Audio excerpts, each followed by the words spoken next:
세상은 늑대같이 강하고 교활한 사람들, 여우같이 약은 사람들, 그리고 양같이 성실한 사람 등 매우 다양한 사람들이 뒤섞여 살아가는 것이다.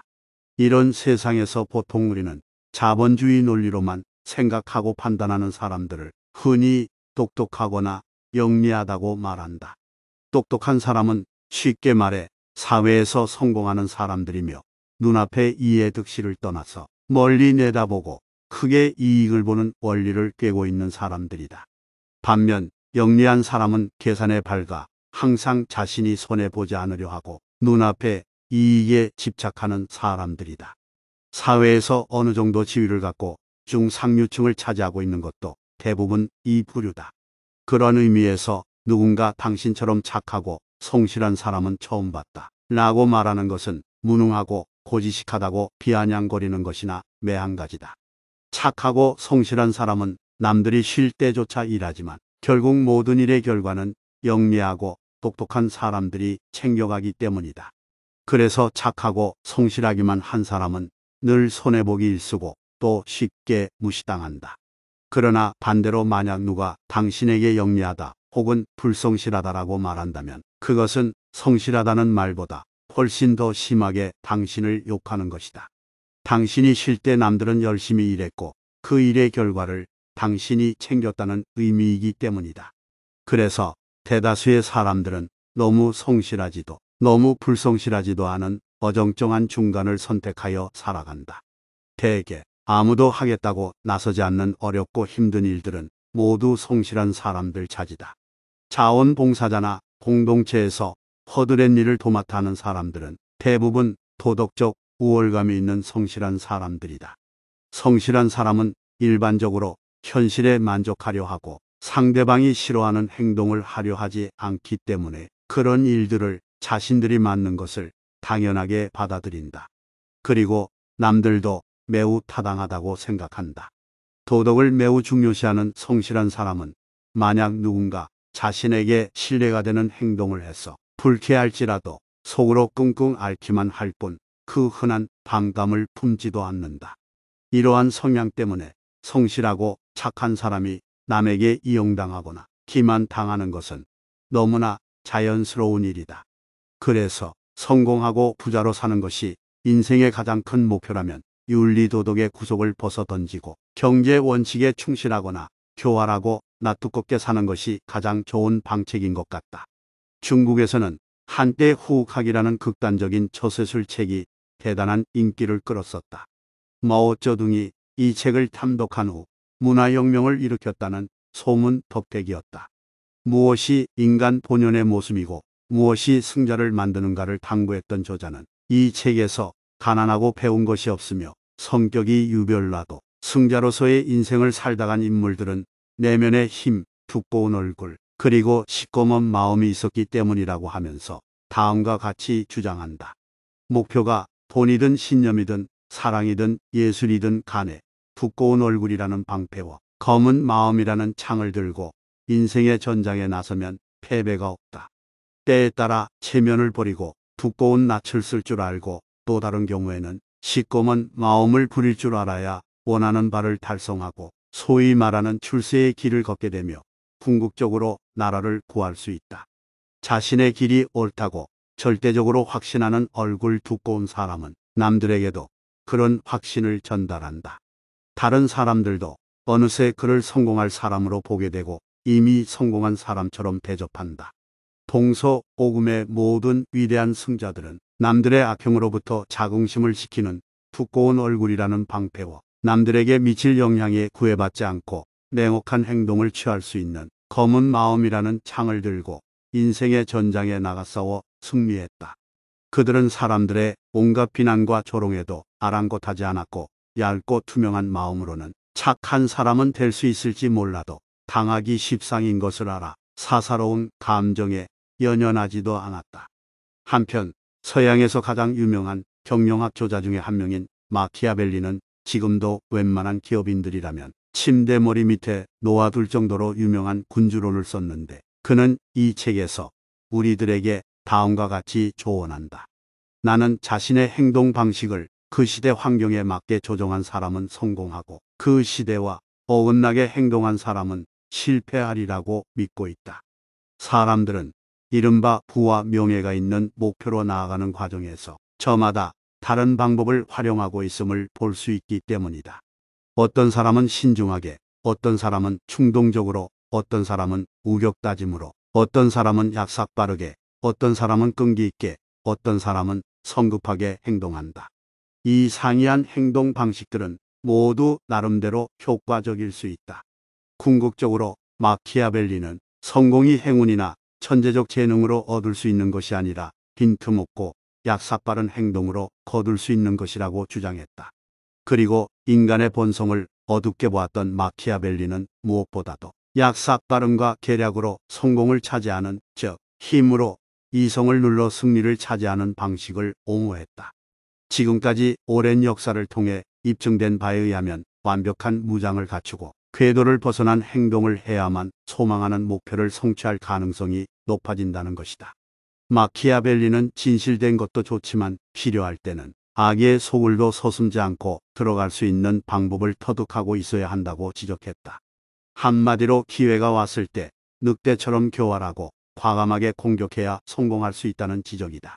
80년대 중반부터 벤처업계를 지켜본 결과를 보아도 이들의 주장은 성공하기 위해 수단 방법을 가리지 않고 필요할 경우 기꺼이 부도덕하게 행동할 준비가 되어 있는 사람들에게 딱 들어맞는 말 같다. 자본주의 사회에서 합법적으로 가장 빨리 부자가 되는 방법은 장사로 돈을 벌거나 자신의 기업을 세워 그 주식을 일반 대중에게 고가로 파는 것이다. 남의 주식을 사고 팔아서 큰 부자가 될 수는 없다. 구글의 세리게이, 네이버의 이해진, NC소프트의 김택진과 다음의 이재용을 보면 이를 알 수 있다. 기회는 준비가 되어 있는 사람을 좋아한다. 내가 아는 대부분의 부자들은 그런 면에서 낯두껍고 약삭빠르게 행동하는데 하나같이 둘째가라면 서러워할 인물들이었다. 나는 로비는커녕 회계의 기교도 부릴 줄 모르고 남의 돈을 빌리는 방법도 모른 채 정직하고 성실한 자세로 열심히 일만 했던 기업 사장이 증권시장에 상장하고 적게는 수백억 원에서 수천억 원을 벌었다는 이야기를 들은 적이 없다. 지난 세기 한국은 전 세계에서도 신분 상승과 계층 이동이 가장 활발했던 나라다. 단군 이래 최대의 혹이었다는 90년대 후반 코스닥 증권시장을 통하여 수없이 많은 백만장자가 새롭게 탄생했다는 사실이 이를 웅변으로 입증해준다. 그렇다. 당신이 양처럼 세상에 순응하며 살았던 그때 그 시절, 그들은 날카로운 이빨과 예리한 발톱으로 목표물을 정확히 공격하고 잽싸게 영광스러운 성공을 거머쥐었다. 기가 막힌 M&A 방식으로 상장 회사를 장악한 후 그 회사를 발판으로 새로운 기업 제국을 건설하여 엄청난 갑부가 된 K사의 K회장. 코스닥 시장이 미쳐 날뛸 때 인터넷 무료 전화라는 신규 사업을 내세워 재빠른 기업 공개와 유상증자로 3천억 원이 넘는 투자자의 돈을 유치해 이자만으로도 회사가 굴러간다는 S사의 오사장 등 일일이 열거하기에도 지면이 빠듯한 마키아벨리의 후예들. 우리는 속이 시꺼멓고 낯이 두꺼운 그들을 승자라고 부른다. 그들이 성공한 것은 필요하다면 종종 도덕이나 윤리, 예의, 상식마저 무시한 채 물불을 가리지 않는 본능적이고도 자동적인 성향을 지녔기 때문이다. 이것이 성공한 이들의 사고방식이고 낯두껍고 교활하지 않으면 성공할 수 없는 이 세상에서 그들의 성공 비결이기도 하다. 극소수의 늑대, 적은 무리의 여우, 그리고 수적으로 우세한 양 무리가 피라미드 형태를 이루며 살고 있는 이 세상에서는 교활하고 뻔뻔하며 이에 타산이 빠른 사람들이 앞서가기 마련이다. 어떤 일을 할 때 다른 사람보다 한 발 먼저 움직이려면 다른 사람보다 신속하게 미래의 동태를 파악해야 한다. 실제로 사람들을 성공으로 이끄는 것은 그들의 능력이나 자질이 아니라 후후의 노력과 태도다. 승자들은 말한다. 나는 행동가다. 나와 비슷한 생각을 가진 사람들도 많다. 그러나 그들과 내가 달랐던 점은 나는 생각을 바로 행동에 옮겼다는 것이고 그들은 생각에 머물렀다는 점이다. 돈에 대한 욕망을 그럴듯한 명분이나 보람으로 위장하는데 능숙한 사람들은 대개 교활한 사람들이다. 자기들은 챙길 것 다 챙기면서도 다른 사람들에게는 돈은 중요한 것이 아니다. 긍지와 보람을 가지고 일을 하라고 말하는 사람들이다. 어떤 사람들은 사실은 대가에 관심을 가지면서도 돈 때문에 일하는 것은 아니라고 변명한다. 이런 세계에서는 모두가 끼니 때우기도 힘들 만큼 거의 무보수로 일한다. 변호사는 억울한 피고를 위해 변론하는 사람들이며, 의사는 환자의 고통을 덜어주는 보람으로 사는 사람들이며, 정치인은 국민의 권익을 위해 불철주야 일하는 사람들이다. 역사에서 보면 명분을 내세우는 사람은 겉과 속이 다른 사람이고 음모의 대가들인 경우가 많다. 사실 명분에 따라 움직이는 사람들은 파벌이나 풍당의 원흉들이다. 그러나 이 세계에서는 옳고 그른 것이 없다. 자기에게 얼마나 유리한가가 판단의 중고이다. 교활하고 낯두껍게 살아라. 우리 내부에 있는 인간 본연의 모습을 스스로 발견하라. 그리고 때때로는 양이탈을 뒤집어 쓰라. 사람이나 유난히 행운이 따르는 사람은 타인의 시기를 받기 마련이다. 따라서 때때로 약한 척하는 처세의 방법도 적절히 활용할 줄 알아야 한다.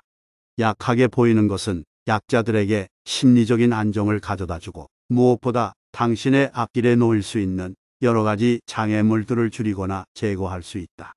자잘한 것은 양보하고 묵직한 실속을 챙겨라. 성공한 후에는 더욱 교활하고 낯이 두꺼워져야 한다. 부자가 되어서 누리는 세상은 가난한 사람의 시각으로 보는 세상과는 다르다. 같은 행동을 해도 돈이 많으면 피도 눈물도 없는 인간으로 비칠 수도 있다. 이 세상은 부자로 하여금 완벽하고 고결한 삶을 살도록 내버려 두지 않는다. 돈 때문에 친구도 친지도 쉽게 잃을 수 있다.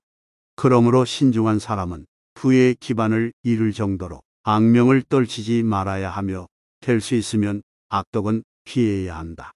그러나 이런 악덕을 지나치게 두려워해서는 안 된다.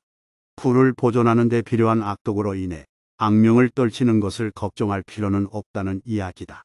또 요즘은 거짓과 가짜가 판을 치는 세상이어서 확실하고 분명한 일이 아니라면 고지것대로 남을 사랑하거나 신용해서는 안 된다. 앞뒤 생각 없이 쉽게 남을 믿어 판단을 내리면 나중에 아주 귀찮고 성가신 일이 일어날 수 있다. 또 성실한 사람이 어디를 가나 환영을 받는 것도 아니다. 일본 소프트뱅크 손정혜 회장도 성실한 사람은 직원으로 뽑지 않는다고 한다. 그는 성실하게 열심히 일하는 사람은 싫다. 미친 사람이 좋다고 말한다.